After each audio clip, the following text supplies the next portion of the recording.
Hi, this is Jackie Bushman from Buckmasters Outdoors. Today's video from the vault goes all the way back to 1996. The first time I've ever gone after a mountain lion, and I'm doing it with a bow. It's a pretty intense hunt. Go check it out. Our next hunt is in the rugged mountains of Idaho on a February mountain lion hunt. Jackie joins his good friends Tim Craig and Tom Fliss to learn a little about what to expect on the hunt. Most of all, the reason I want to do this show is because a lot of folks don't understand why folks mountain lion hunt. And you were just telling me on the phone, let's talk a little bit about that so we can educate our audience about the territories and things like that of a mountain lion. Well, these cats, these big toms especially, they just work a certain area. And they go across and they work from canyon to canyon, but they basically have a territorial area. And that's, no other cat's going to go in and out of there. They're going to pretty well take care of their territory. So if they get too many cats in one area like that, it pushes the old cats down in towards your population areas and your farmers and ranchers and so on. That's where they have a lot of problems with these And cats. that's where they start taking the cattle, the sheep, exactly. the dogs, the cats, and even, there's been some people that have been taken by mountain lions, haven't there? There are documented cases of lions attacking and killing people. Yeah. So that's the main reason that I wanted to do the show, is to educate folks why we have to have control hunting. Yeah, these cats, and Tom's been hunting them a lot longer than I have. He's got about 20 years in him here, and he could tell you a lot more about how they work their territories, but these cats are not, they're not just going to go away. You got to hunt them a little bit. It's like you do your whitetail or your mule deer or elk or anything. You don't want to just go take them all, but you're real selective. But the territory was what got me the most, because I didn't know they were that territorial. They just keep moving and moving and moving, and before too long they're in people's, in the cities. The dominant cat will prevail. Just like anything else. You prevail in that area. And if there's no pressure and they're not afraid of humans, then if a little kid goes by or their dog or cat, they're very easy to take those, right? Exactly. That's right. And right now with Idaho's rising game population, the cat population is rising in conjunction with that. And when you take a cat out of an area, another cat's going to move in. So there's no danger of overhunting these animals. A lot of people have a misconception on that. Idaho's got a real big population of cats, and every year they feel they're increasing, and they're increasing their range. Tom, on average, how many deer or elk would you say a mountain lion Tom would take in a year? Well, Jackie, according to the top biologists in the state, they say that an adult lion will take 1 deer a week. Now that would be 52 deer a year, but I really believe they take more than that, because I've seen places where the snow crushed over and it's deep, and the lion will get in there and take more than 1 deer. Really? It just gets in that frenzy, and I've seen multiple kills on deer and sheep. Okay. So I think the number could be a lot higher, but on an average, I think 52 is right up there. Now, Tom, you and Tim were telling me mountain lions are mostly nocturnal animals. So when we're getting out at daybreak and we're looking for that track and you find it, when can they get on them, and when can you anticipate maybe them finding it? Well, ideal conditions, I'd like to find a track that was made the night before we turn the dogs loose. However, under ideal conditions in snow, you can possibly run one 2 days old. But on bare ground, you're looking at an overnight track, about the best you can do on bare ground. And even sometimes that mountain lion might be miles away, right? Exactly, Jackie. If you turn a dog loose in a snow-covered canyon like this, he may end up 10 miles from there in the night, and he could have walked that far. So you just don't know what kind of conditions you're going to get into. Snowmobiles provide ease of travel and access to some of the high terrain where the mountain lions may pass.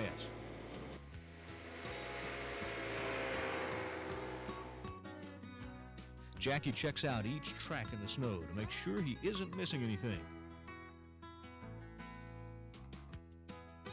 Then, after many miles of riding trails in the high country, Tim and Jackie locate a good-sized mountain lion track in the snow.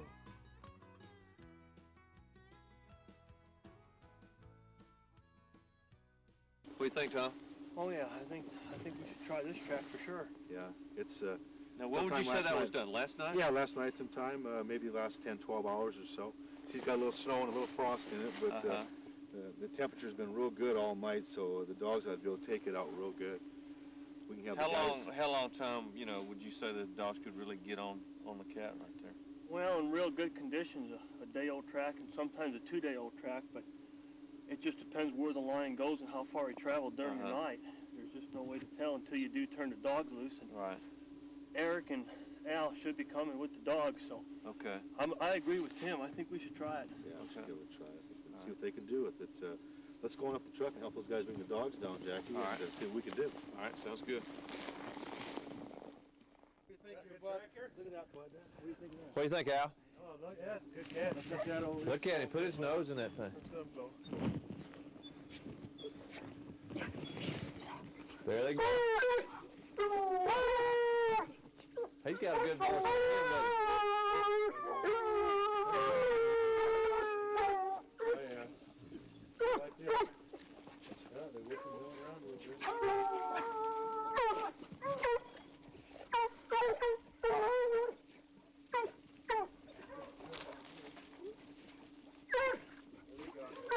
They find it.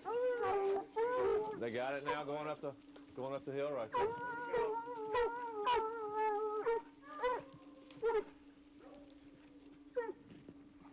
All right, now, guys, you know, y'all do the dogs all the time. Now, you know, I hear them, you know, barking now. There's a different bark when they get to the tree. There's a lot of different bark. If we get lucky enough to hear them, we'll be able to hear them when they jump it. They'll get real, they'll start chopping real good. And they get the tree, it'll just be a steady bark. They get to a different bark, and then they I got you. Different bark. So we'll be able to see the difference and hear the difference. Some dogs will change over completely, and then some will just keep the same bark. Depending on the dog, they all have different personalities. I got you. Okay. Can you tell the difference in the dogs? I mean, do you know the dogs bark? We can tell whose dogs are what. Oh, really? Now, yeah. So it's kind of competition between whose dog's doing what? Is that what it is? Okay. Friendly competition. Okay. Your dog's always in front. I got you. I got you. You go behind these dogs.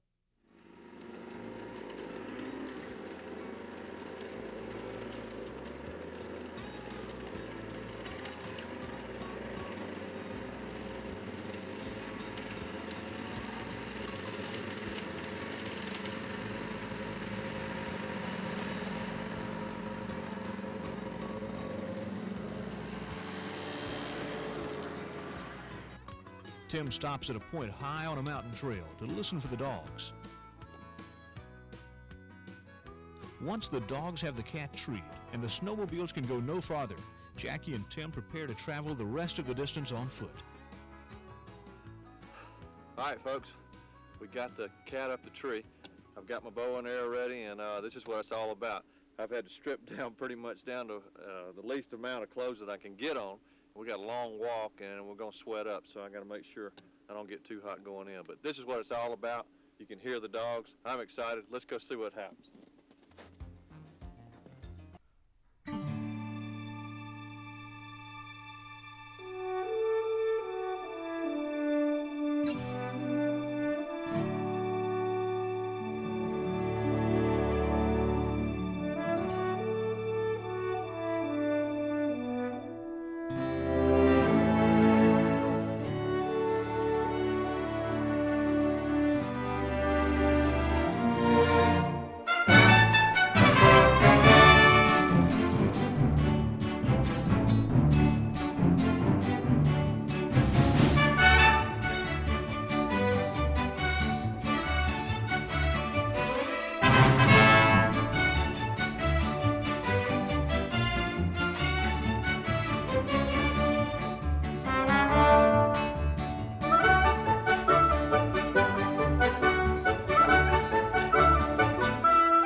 There's the dogs, Tim. Yeah, there they are. Can you see them?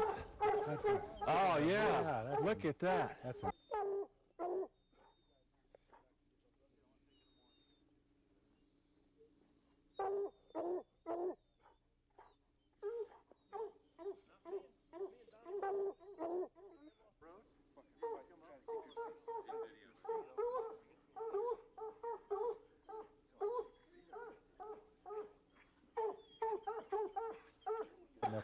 Look at it. Yeah, he's a little bit small there for us, Jackie. I think we'll pass on this one. We're going to pass on Yeah, that we one? can do better now. We can get us a cat. Man, oh Isn't man. that pretty? He's setting up. Almost falling asleep. That's a long old hike over here, huh? That's 3 hours. 3 hours solid going, yeah. Yeah, we'll pass on him. That's not for the weak. No, we'll go get us a better one than that. Okay. Let's go up here and take a better look at it. Let's do that.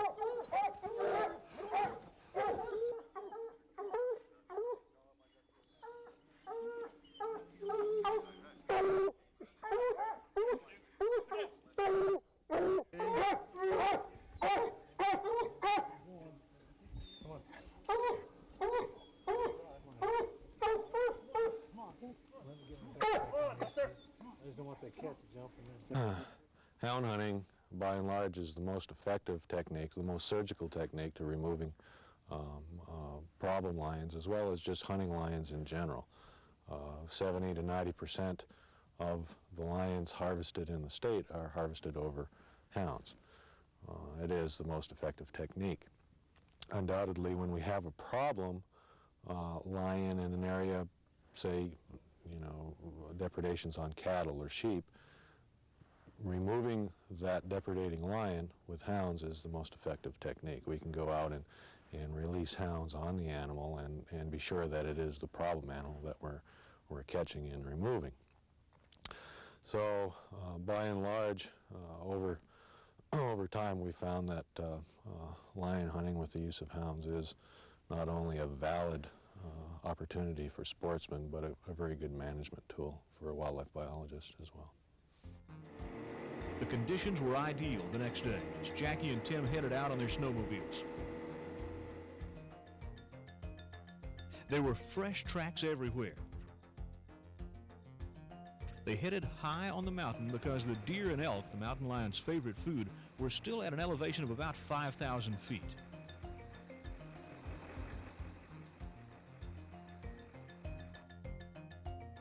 The scenery was spectacular. And after riding just less than an hour, Tim motions for Jackie to stop.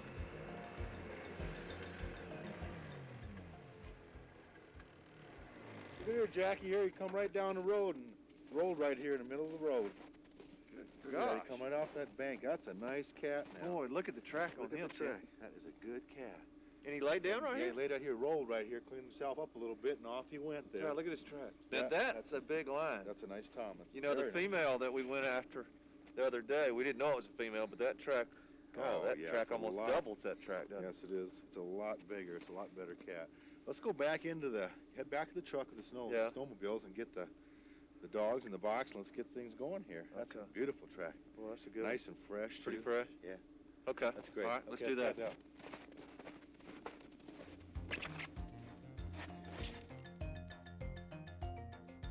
Once back at the truck, Jackie gets his gear ready. They head up the drainage to cut the dogs loose on the track. Mountain lions tend to travel in the most rugged terrain imaginable, making foot travel for the hunter a real challenge. The tracks in the snow are often the only indication of what direction to go.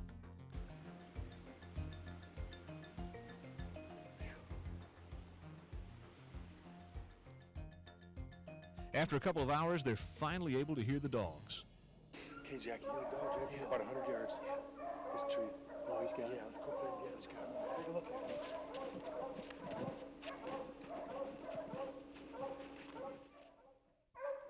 The cat was halfway up a fir tree when Jackie arrived.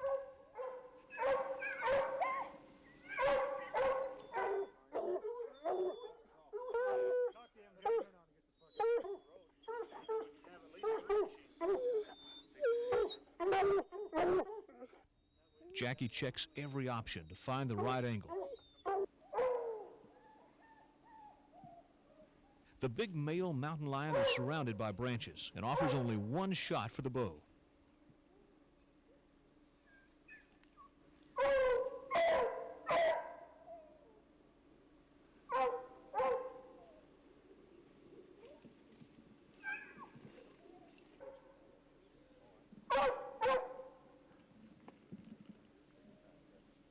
Jackie, yeah, just let's hold down right below that limb there. Just slide right beside his shoulder blade there. Okay. See that little hair yeah. kind of gets dark right there? Yeah. Aim right on that. God, Take your time. He is.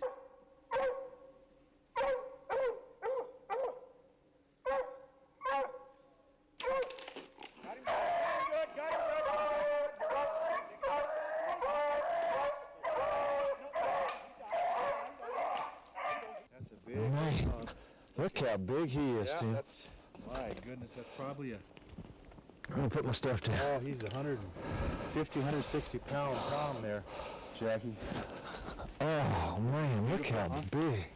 Look at the head on him. He's a good, Look at the teeth. yeah, look at that.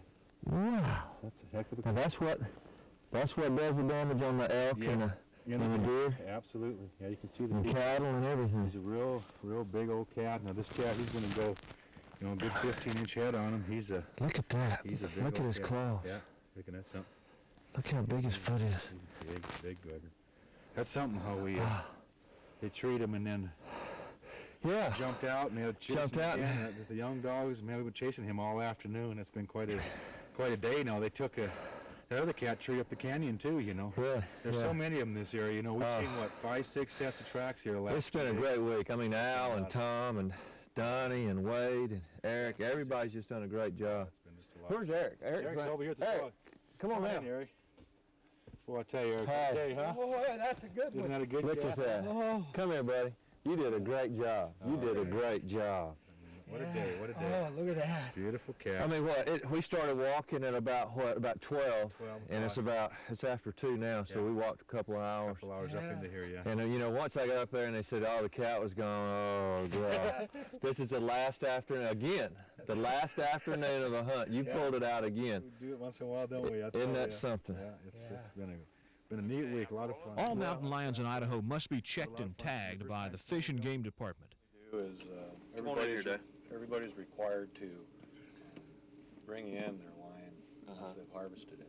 The idea is to obtain as much information from the harvested animal as possible. What we look at particularly is to age the animal, to sex it, and to look at the overall health of the animal on harvest. Now, I guess this is similar to, in Alabama, we have a whitetail management program where we take the jawbone out of the whitetail and we can age it. So this is Correct. same deal. It's an aging technique. What we're looking for is called the tooth drop. When you talk about long in the tooth, a lion gets long in the tooth. The drop from the bone to the initial gum line, there's a little line right there. Right. And that gives you an indication of its age. You measure from the bone to the gum line, the old gum line, and what you've got is about, it appears to be about 9 millimeters.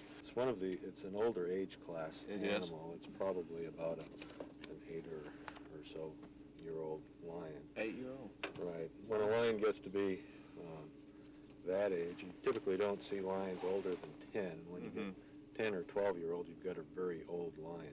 The idea is to keep control of the harvest at a level that we feel comfortable. And so there is no real worry as to over-harvesting lions because we do have those control breaks at this stage of the game. And we're comfortable that we're not exceeding manageable surpluses or sustained yield in our harvest population. Well, guys, I have to say, my first experience mountain lion hunting, I'll never forget. I am whooped. Yeah. But you know, as you mentioned, you had to be in pretty good shape, and I wouldn't advise this for just anybody. No, I'll tell you, it's a fun hunt. You did really well, Jackie. I mean, we got to give it to you. 5 hours that first one, Yeah. and we, you know, it was a female, and we let her go. Yeah. And I think that was important. But to get a mountain lion of the caliber that I just took with my bow and arrow, I think that's something that we'll always remember. Yeah, it's a beautiful, beautiful cat we got there. Great shot, you know. Oh. It worked out real good. Right to the last minute again, of course. And Yes, last day, everything. You always do that, too. You always do that, too. I gotta do that, Jackie. Hey, but I appreciate your My pleasure. hospitality. Yeah, my pleasure. Tom, it was great. And, you know, Al and Donnie and Wade, all the guys, they just did a great job. And Eric, great job on all of you. Absolutely. It's important to know that mountain lions in the western states are not currently endangered or even threatened. Their numbers are actually on the increase. This is in part due to the overall game management practices of the various fish and game departments. When the elk and deer populations increase, so too will the predators that feed on them. And by maintaining the mountain lion as a huntable big game animal, 2 major goals are accomplished. First, it allows the Fish and Game Department to regulate the number of cats taken in a region. And second, it keeps a wild animal wild by preventing an expanding population of mountain lions from losing their fear of man. In areas where mountain lions are not hunted, they lose all fear of humans, and actually associate people with foods. This has led to some disastrous consequences, with people and pets being seriously injured or killed. Folks, how cool is that hunt right there? I tell you what, it's the most intense hunt I've ever done. You have to be in incredible shape to go off the mountains in Idaho, and especially bow hunting. I don't know if you knew this, but I had 4 broken ribs there. We had a little accident with the cameraman on the snowmobile and stuff, but it is what it is, but the most intense hunt I've ever done. Again, thanks for watching today's video. If you like what we're doing, push the subscribe button right there. Tell your buddies to follow us, and if you got any comments, let us know. We're gonna keep bringing you videos. Y'all keep watching.